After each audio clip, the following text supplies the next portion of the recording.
अथ त्रयोदशो अध्याय। भोजानिधिबाट निर्वृत्त भएर उनी आसनमा बसेर आराम गर्न लागेको बेलामा युधिष्ठिरले सबैको अगाडि अत्यन्त नम्र भावनासँग निहुरेर उनलाई भने। युधिष्ठिरले भने, जसरी चराले पखेटा मुनि राखेर आफ्नो फुलको स्याहार सम्भार गर्दछ, त्यसै गरी तपाईँले पनि हामीहरूको आफ्नो छत्रछायामा पालन पोषण गर्नुभएको हो। अनेक बाजी हामीलाई तथा हामी आमालाई विषदान र लाछा भवनको अग्नि इत्यादि आपत्तिबाट बचाउनु भएको छ। यी सब कुरा तपाईँ कहिले सम्झनु त हुन्छ?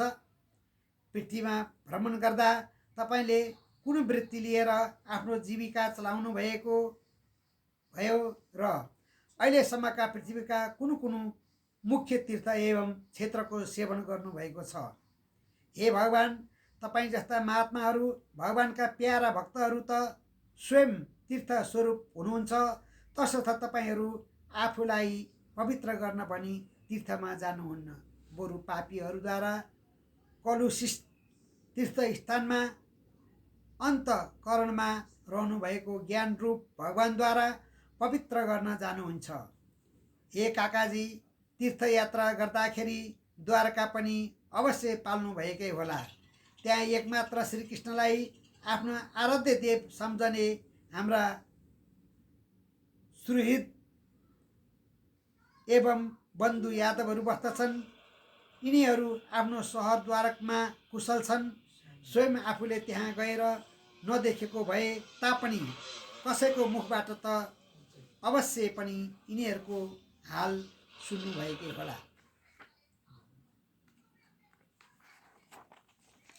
धर्मराजले यसरी प्रश्न गर्दा विदुरले तीर्थ एवं यदुवंशीहरूको सम्बन्धमा आफूले देखेको, सुनेको र अनुभव गरेको सबै कुरा कर्मैसँग भनिदिए, तर यदुवंशको विनाशको कुरा भनेनन्, किनकि उनको हृदय अत्यन्त दयालु थियो। पाण्डवहरू दुखित भएको देख्न सक्दैनथे। यसैले यो अप्रिय असह्य समाचार कुनै न कुनै दिन सबैले थाहा पाइहाल्नेछन् भन्ने विचार गरेर उनले स्वयं भनेनन्। देवता समानको सत्कार पाएका विदुर आफ्नो दाजु धृतराष्ट्रको मङ्गल कामनाले सबैको प्रसन्नताको निम्ति केही दिनसम्म आनन्दसँग हस्तिनापुरमै बसे। विदुर साक्षात् यमराज थिए। पाण्डव्य ऋषिको श्रापले यिनले विदुर भएर पनि 100 वर्षसम्म शूद्र योनिमा रहँदा अर्यमाले यमराजको पदमा आनन्दसँग हस्तिनापुरमा बसे। विदुर साक्षात् यमराज थिए। पाण्डव्य ऋषिको श्रापले यिनले विदुर भएर पनि 100 वर्षसम्म शूद्र योनिमा रहँदा अर्यमानले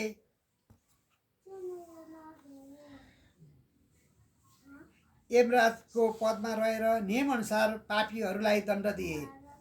यता महाराज युधिष्ठिरले राज्य प्राप्त गरेका थिए र वंश परम्पराको रक्षा गर्ने नीति परीक्षितको मुख हेरेर तथा लोकपाल समानका आफ्ना भाइहरूको साथमा अतुल सम्पत्तिले युक्त भइकन अत्यन्त आनन्दसँग समय बिताउन लागेका थिए।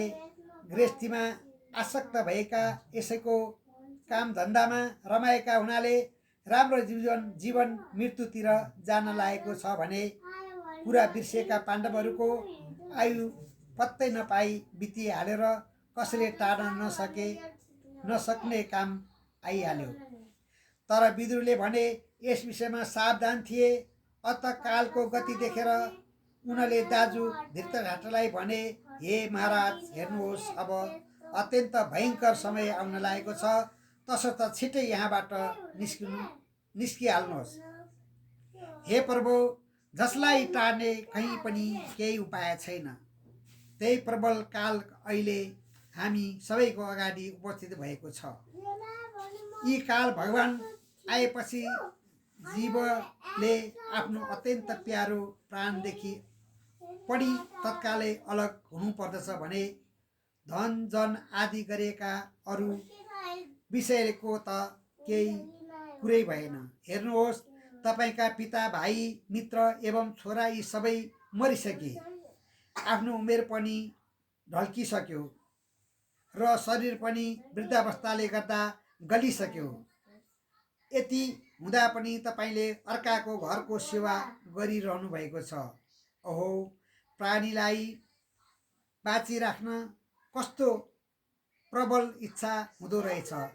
यसैले त भीमले दिएको टुक्रा खाएर घरको रेखदेख गर्ने कुकुरको जस्तो जीवन बिताइरहनु भएको छ, जसलाई तपाईँले आगोमा ढडाउने प्रयत्न गर्नुभएको थियो, विष खुवाउने प्रयत्न गर्नुभएको थियो, सभाको बिचमा जसकी विवाहित हिता स्वास्नीको अपमान गर्नुभएको थियो र जसको धन राज्य खोसेर लिनुभएको थियो।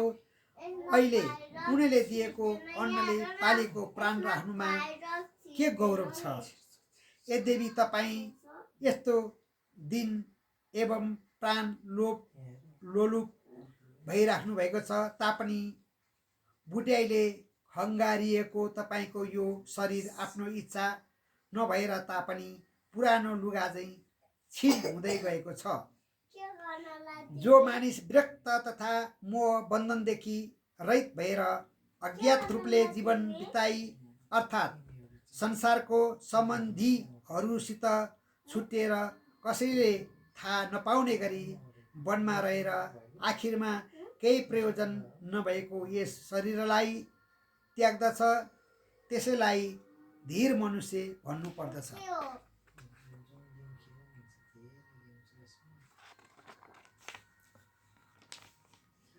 जो आफ्नै विचारले अथवा अर्काको उपदेशले यस संसारलाई दुःख रूप सम्झेर यसदेखि विरक्त भई अन्तःकरणलाई आफ्नो वशमा गराएर तथा हृदयमा भगवानलाई धारण गरेर घरबाट सन्यास लिई वनतिर लाग्दछ, त्यही नै पुरुषहरू मध्येको श्रेष्ठ हो।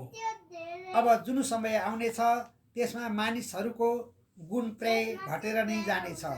तसर्थ आफ्ना बन्धुवर्गले थाहा नपाउने गरी यहाँबाट उत्तराखण्डतिर लागिहाल्नुहोस्। यसपछि राजा यजमीडको वंशमा उत्पन्न भएका राजा धृतराष्ट्रको आफ्ना भाइ विदुरको उपदेश गर्दा ज्ञान रूप नेत्र खुल्न गएर आफ्ना भाइ बन्धुपट्टिको सुदृढ स्नेह पासलाई चुडाली उनी विदुरले देखाएको मोक्ष मार्गतिर लाग्न घरबाट निस्किहाले। सुबलकी छोरी पतिव्रता साध्वी गान्धारी पनि आफ्ना पतिदेवलाई जान लागेको देख्दा उनको पछि पछि हिमालयतिर लागिन्। जतिको वीर पुरुषलाई लडाईँको मैदानमा आफ्ना शत्रुद्वारा गरेको न्याययुक्त प्रहारबाट आनन्द हुन्छ, त्यत्तिकै सन्यासीहरू पनि हिमालयतिर जाँदा प्रसन्न हुन्छन्। अजात शत्रु युधिष्ठिरले प्राप्त काल भएपछि सन्ध्यावन्दन एवं अग्निहोत्रको काम सिद्ध्याएर ब्राह्मणहरूलाई नमस्कार गरी उनलाई तिल, गाई, सुन एवं पृथ्वीको दान दिए। यसपछि जब उनी काका काकीको दर्शन गरौँ भनी महलभित्र पसेका थिए, त्यसबेला उनले धृतराष्ट्र आदिलाई देखेनन्। उनले आत्तिएर त्यहाँ बसिराखेका सञ्जयसित सोधे, हे सञ्जय, मेरा वृद्ध एवं आँखा नदेख्ने काका धृतराष्ट्र छोरा मारिनाले व्याकुल भएको काकी र मेरा परम हितौषी काका विदुर कता जा लाग्नुभयो? आफ्ना बन्धुवर्ग मारिएकोमा दुखित भइराख्नु भएकोले उहाँले म दुर्विधिबाट कुनै अपराधको शङ्का गरेर माता गान्धारीको साथसाथै गङ्गामा त हाम फाल्नु भएन। पिता पाण्डुको मृत्युपछि हामी साना साना बालकहरूको उनीहरूले हामीमाथि ठुलो प्रेम भएकोले ठुला ठुला विपत्तिबाट रक्षा गर्नुभएको थियो। ती हाम्रा दुवै काका यहाँबाट कता लाग्नुभयो होला। सुतजी भन्दछन्, सञ्जयमाथि धृतराष्ट्रको ठुलो कृपा एवं स्नेह थियो, तसर्थ आफ्नो मालिकलाई नदेख्दा उनी विरहले यस्तो आकुल व्याकुल भएका थिए कि उनले केही उत्तरै दिन सकेनन् र केही बेरपछि बुद्धिद्वारा मनलाई स्थिर गराएर उनले हातले आँखाको आँसु पुछेर आफ्ना मालिक धृतराष्ट्रको स्मरण गर्दै युधिष्ठिरलाई भन्न लागे। सञ्जयले भने, हे धर्मराज, मलाई तपाईँका दुवै काका र गान्धारी के विचारले कहाँ गएका हुन् सो कुराको थाहा छैन। हे महाबाउ, मलाई त ती महात्माहरूले ठगी पो दिनुभयो।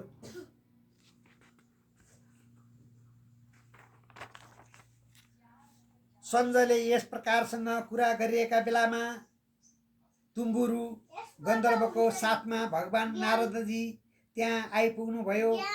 भाइहरूको साथसाथै उठेर राजा युधिष्ठिरले उहाँलाई प्रणाम गरेर सम्मान गर्दै उहाँसँग सोधे।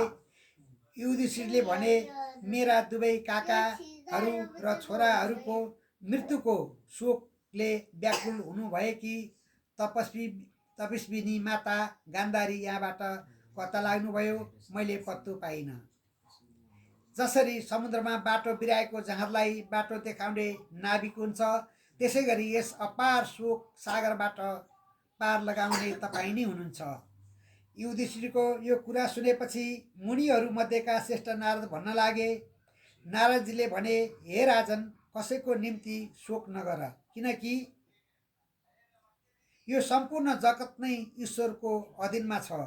जुन ईश्वरको आज्ञा यी सम्पूर्ण लोक र लोकपालहरूले पालन गरिरहेका छन्, उनी एकमात्र काल स्वरूप भगवानले सबै प्राणीहरूको परम्परा संयोग र वियोग गराउँदछन्।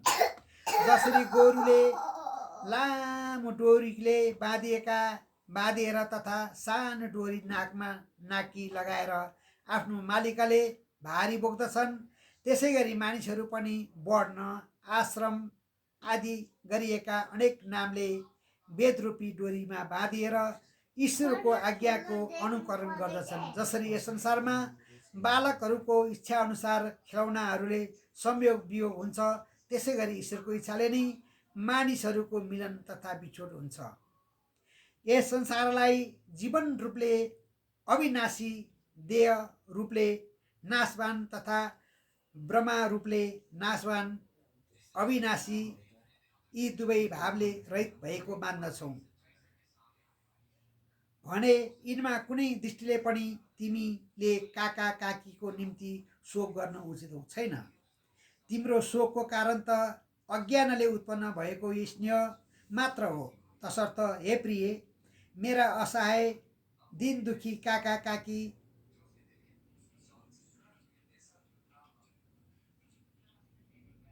म बिना कसरी रहलान् भन्ने अज्ञानले गर्दा उत्पन्न यस व्याकुलपना छाडिदेऊ। यो पाञ्चभौतिक शरीर काल, कर्म र गुणको अधीनमा छ। आफै त अर्काको बसमा परेको कसैले को रक्षा गर्न सक्दैन। जो स्वयं सर्पको मुखमा परेको छ, त्यसैले कसरी अर्काको रक्षा गर्ला। हात भएकाहरूका लागि हात नभएकाहरू, चौपाएका निम्ति खुट्टा नभएकाहरू, तृणादि र ठुला जीवका लागि साना जीवहरू आएर भइरहेका छन्। यस प्रकारसँग यस संसारमा एउटा जीव अर्को जीवको जीवनमा कारण भएको छ, अर्थात् सबैका सबै मृत्युग्रस्त भइरहेका छन्। तर हे राजन, यी समस्त जीवको बाहिर भित्र सबै आत्माका आत्मा भएका उनी एकमात्र स्वयं प्रकाश भगवान हुन्। मायाद्वारा उनी अनेक प्रकारको रूपमा प्रकट भइरहेका छन्। यी सबैमा तिमी केवल उनीलाई हेर। हे राजन महाराज, समस्त प्राणीलाई जीवन दान गर्ने उनी भगवान अहिले देवद्रोहीहरूको विनाश गर्न यस पृथ्वी तलमा काल रूपले अवतीर्ण भएका छन्। यिनले देवताहरूको काम पुरा गरिसके, बाँकी काम गर्न मौका हेरेका छन्। तसर्थ तिमीहरू पनि जबसम्म भगवान यस पृथ्वी तलमा रहन्छन् तबसम्म पर्खिराख।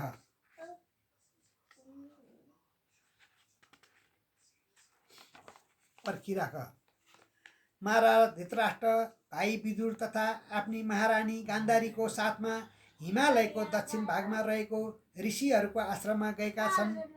यस ठाउँमा सप्तऋषिहरूलाई प्रशंसा गराउन श्री भागीरथी आफूलाई 7 भागमा विभक्त गराएर 7 धाराको रूपमा बगेकी छन्।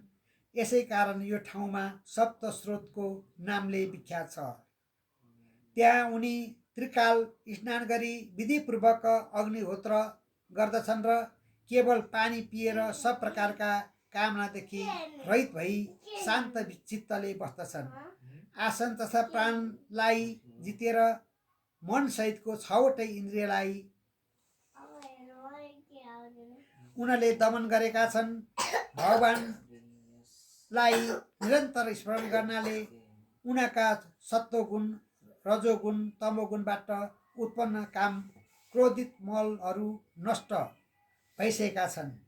उनले अहङ्कारलाई बुद्धिसँग जोडी फेरि त्यसलाई क्षेत्रज्ञ साँची चेतनामा लिन गराइदिएका छन् र त्यस साँची चेतनाको उसको आधार शुद्ध ब्रह्मासँग ठिक त्यस्तै एकता गराइदिएका छन्। जस्तो कि घटाकाशलाई नष्ट गरेर त्यसलाई महाकाशहरू वसित एक गराइन्छ। यस प्रकारसँग उनले समस्त इन्द्रिय तथा मनलाई आफ्नो अधीनमा गराई सम्पूर्ण भोग त्यागिदिएका छन् र मायाको गुणबाट हुने वासनालाई शान्त गरिदिएका छन्। तसर्थ अहिले उनी रुखको ठुटो जस्तो गरी निश्चल भावले बसिरहेका छन्। अब तिमी उनलाई फर्काउने विचार त्यहाँ गएर समस्त कर्मबाट सन्यास लिएका उनको बाटोमा बाधा नपार। यति श्रीमद् भागवते महापुराणे प्रथम स्कन्धे 9 योपाख्याने 13औं अध्याय। हे युधिष्ठिर, आजको 5औं दिनमा उनी आफ्नो शरीर त्यागिदिनेछन् र त्यो शरीर जलेर खरानी हुनेछ। गार्य पत्यादि अग्निद्वारा पर्णकुटीको साथसाथै आफ्नो पतिको शरीर डढ्न लागेको देख्दा बाहिर उभिएकी साध्वी गान्धारी पनि त्यही आगोमा प्रवेश गर्नेछिन्। हे युधिष्ठिर, यो आश्चर्य देख्दा राजाको मोक्ष भएकोमा हर्षित वियोग हुनाले दुखित भएका विदुर तीर्थयात्राको लागि त्यहाँबाट प्रस्थान गर्नेछन्। यति भनेर नारदजी तम्बुहरूका साथ स्वर्गलोकतिर लागेर यता धर्मराज युधिष्ठिरले पनि उनको उपदेशलाई हृदयमा धारण गरी शोक गर्न छाडिदिए। श्रीमद् भागवत महापुराणको प्रथम स्कन्ध मोहिनी नेपाली भाषा टीकाको 13औं अध्याय पुरा भयो। अब एउटा